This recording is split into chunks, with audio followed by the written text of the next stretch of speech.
I struggled with my weight most of my life. At my heaviest weight, I was 275 pounds. And every year, January 1st, I made a pact with myself that I was gonna change my life and lose the weight for good. But every year I failed because I kept trying things that were unsustainable. So in this video, I'm gonna give you a guide of what not to do January 1st, and then I'm gonna share with you what I did that actually worked, that helped me lose 130 pounds. And as of January 1st, I've been able to keep that weight off for 9 years. So, number 1.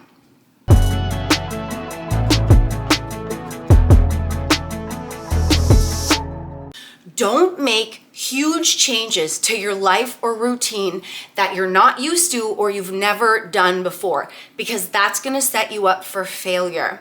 For example, if you have never worked out before or you don't exercise regularly, but January 1st, you make this plan that you're gonna go to the gym every single day, that puts a lot of pressure on you. You're not used to that, and it's not gonna be sustainable. Or you make a meal plan where you're putting all kinds of food that you might not like, that you've never tried before, and you're expecting yourself to eat completely different meals for the rest of your life in order to lose weight. Again, it's not sustainable. You're not going to be able to stick to it. And I know this because every January 1st, I did that. I would be sedentary most of the year, and January 1st, I would make this elaborate plan that I was going to work out every single day. But that wasn't sustainable for me. I wasn't used to working out, and that was way too much too fast. I also would take away food groups and all my favorite treats, and then I would expect myself to eat this meal plan of foods that I didn't like, wasn't used to. And so by the end of January, my January 1st diet would be out the window, and I'd say, well, maybe next year. So what I started to do instead was I stopped doing way too much at once, and I decided to start with 2 small changes. Nothing else, I just changed these 2 things. The first one, I switched from regular pop to diet pop. When I was overweight, I was drinking 7 cans of regular Dr. Pepper every single day. I wasn't ready to get rid of the pop. I'd tried that so many times and it didn't work. I also wasn't ready to eliminate some of the cans I was drinking because that didn't work for me either. So I decided to just switch and drink 7 cans of diet instead of regular. And Dr. Pepper was like 140 calories a can. So just by making that switch, I was saving myself almost 1,000 calories a day, but I didn't feel like I was depriving myself. I was still getting to drink something really tasty, and I was able to stick to it because it didn't feel like I was dieting at all. And then the second change that I made was every night I used to have a family-sized bag of chips, the whole thing, every night for a snack. And again, just like with the pop, I didn't want to give up the chips. I had tried that, didn't work. Also, a serving size of chips is like 36 chips. I wasn't ready to eat just a serving yet. So I decided to go from the bag to a bowl. And this is the exact bowl that I used. Every night I would pour the bag into this bowl, and I would have my chips, and then when it was done, it was done. So I got to eat the chips. I didn't feel deprived, but it was a really good portion. And so I was automatically eating less and getting to eat what I enjoyed. Because of that, I was able to stick to those 2 small changes, and that started helping me get results. I was automatically in a calorie deficit with no tracking or anything. And because I could sustain those, I was able to build in more small changes over time that helped me continue getting results and stick to what I was doing. Number 2, don't make exercise the focus for you to lose weight, and don't think that you can work off everything that you ate over the holidays. I would do this. Every December, I would go, I'm just gonna go ham. I'm gonna eat whatever I want. Come January 1st, I'm gonna work everything off. I'm gonna exercise my butt off, like literally, you know? It didn't work. Number 1, that is not sustainable. Number 2, you can't out-train a bad diet. For example, if I do an hour of cardio right now at my fitness level, I can burn about 400 calories in 1 hour. There's no way that I could exercise the amount that I needed to get off all the calories that I ate over the holidays. Also, that's not sustainable for me to eat stuff and then try to work it off all the time. Diet is key. In order to lose weight, there's one rule. You need to be in a calorie deficit, which means you need to consume less calories than you burn in order to lose weight. So you need to eat less. I didn't want to look at that at first because that was really hard for me to want to eat less, so I tried to make it exercise. But I needed to look at my diet, and when I was finally ready to do that, I decided, okay, diet's key, then I'm gonna eat what I like, but portion it out. I'd never allowed myself to do that before. Me and Nicole, when we started and were failing every January, we always thought that eating less meant eating a lot less. Yes, and taking out things that we liked. But it doesn't have to be a lot less, and it doesn't have to be a punishment. No. So combined with those 2 small changes, and then Kyle and I both, like, he's Sassy, my husband, he's lost the same amount of weight as me and kept it off for the same amount of time. We had problems with emotional eating, so any sort of calorie calculating, number tracking really triggered the emotional eating. So we decided to get in a calorie deficit by portioning out our food. So we basically didn't change what we were eating, just how much, like you've seen from the bag to the bowl of chips. We started using the serving sizes on the backs of packages as a guide, and we would portion out our meals throughout the day like that. And then, like I said, diet is key, and exercise is kind of like the cherry on top. So we did still want to do some movement, some exercise, but like physically at our size, like I was 275, he was 375 pounds. We really physically couldn't do much. Like I couldn't really even do daily basic physical activities like bending down to tie my shoes or walking up and down the stairs or getting up and down from a chair. And my weight was causing serious like problems to my knees, my hips, my back, my feet.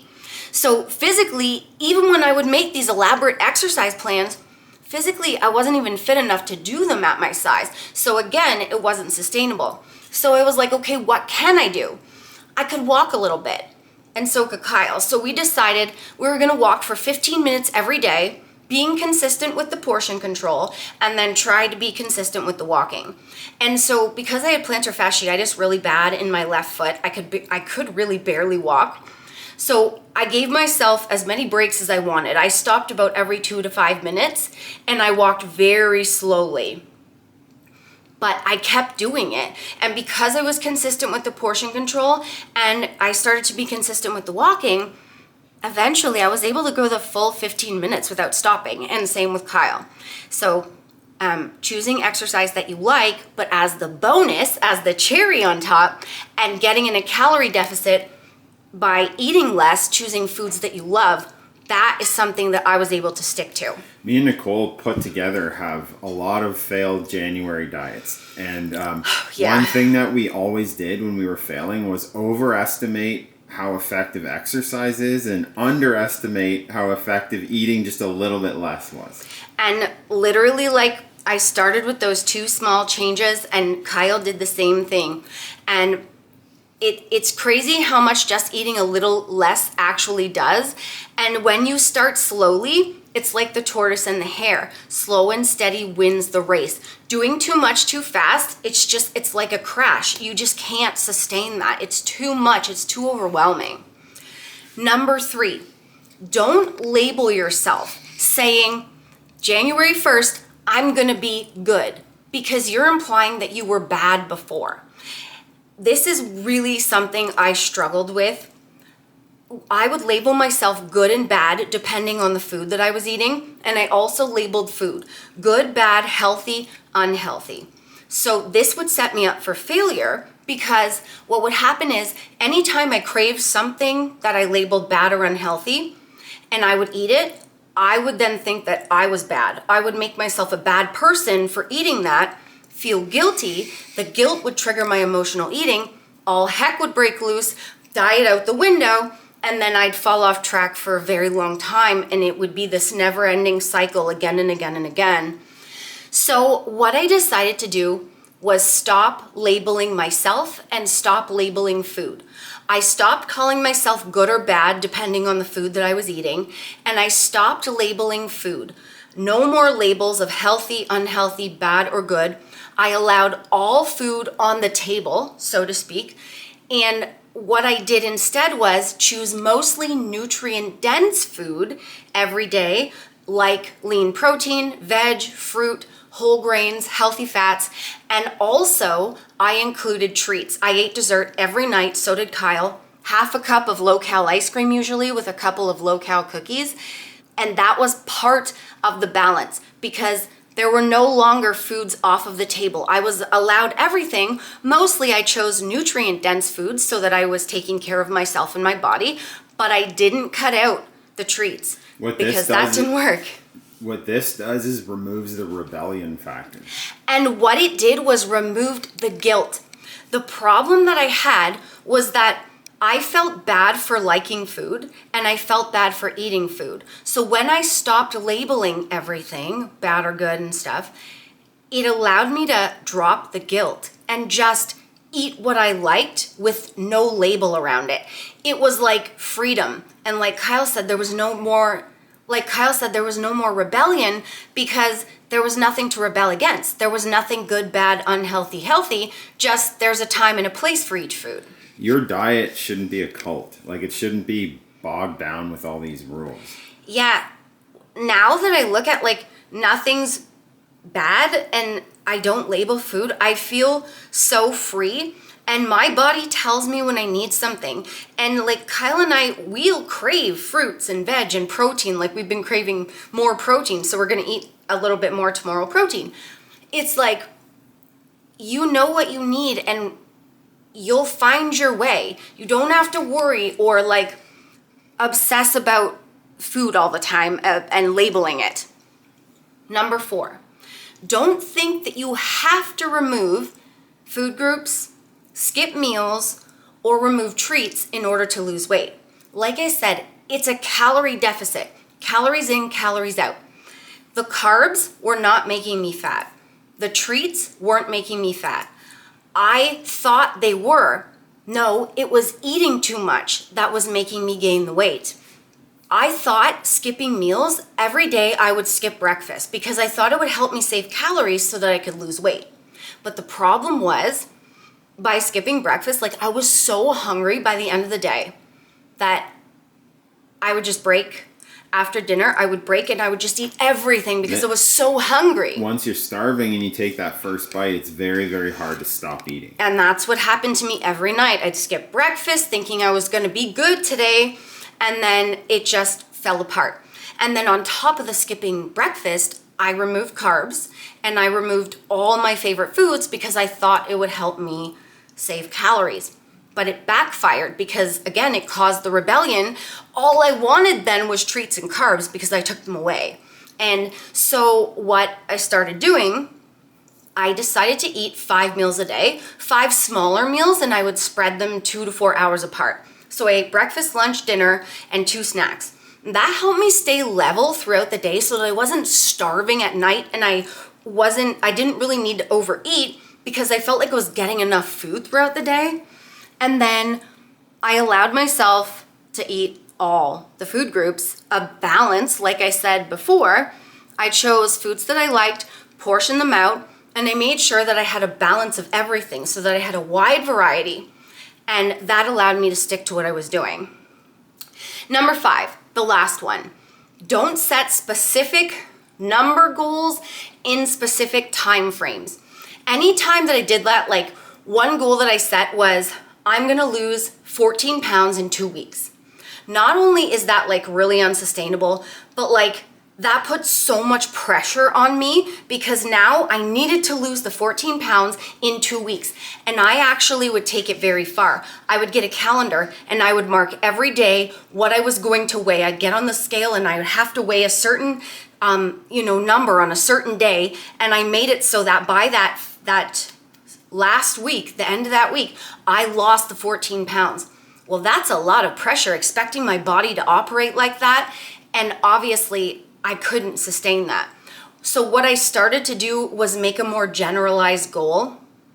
So making the small changes. And then what I said instead was, I'm ready to lose the weight and do it in a sustainable way. So I'm going to be consistent with portioning out my food and walking for 15 minutes every day, and I'll see what happens.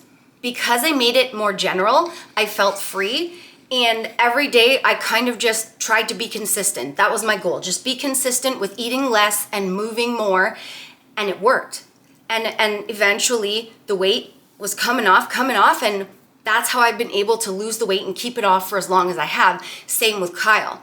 And so the friends, I really hope that this video helps anyone that's struggling to lose weight, or anyone that's planning January 1st to set super high expectations of themselves to lose weight.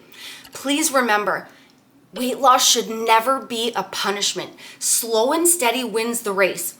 Don't go ham on January 1st. It's not going to be sustainable. Make small, slow changes that you can actually do every day, that you can continue on. Start with one small change and then try another one and another one. Build on it. Choose foods you like. You don't have to be tortured and feel miserable. So thank you for watching. We love and appreciate your support, the friends. I really hope this helps you. Small changes. Don't go fast, honey. You don't have to. You're allowed to love this. If you're not having fun, you're not getting it done. That means if you don't like what you're doing, you're not going to stick to it. So watch this vid and this vid for more fun, sustainable weight loss tips, because Sass and I are real friends losing weight in the real world. And if you want to know the exact meals and portions that I ate to lose the weight, you can buy my weight loss ebook called The First 50. Code Nicole will save you 10%, and the link is down below. I also got these. If you love tasty protein snacks, this is Huddled. These are the Seco bars, HTLT Seps, Seco Bar Plus. They come in 2 flavors, Dirty Cookies and Cream and Caramel Toffee Crunch. They literally taste like a chocolate bar, but they have way less sugar and they have 20 grams of protein. And protein helps you feel fuller longer. So Code Nicole will save you 10%. The link's down below. These make a super tasty protein snack. Thank you. I love you. I'll catch you in the next vid. Cute-a-rooney. Peace it. Peace it. Peace it. See ya. Bye, sweetheart. Remember, the friends, that weight loss isn't just about the number on the scale. It's also about here and here. Heart and mindset. Fight through it. You can do it. Don't give up.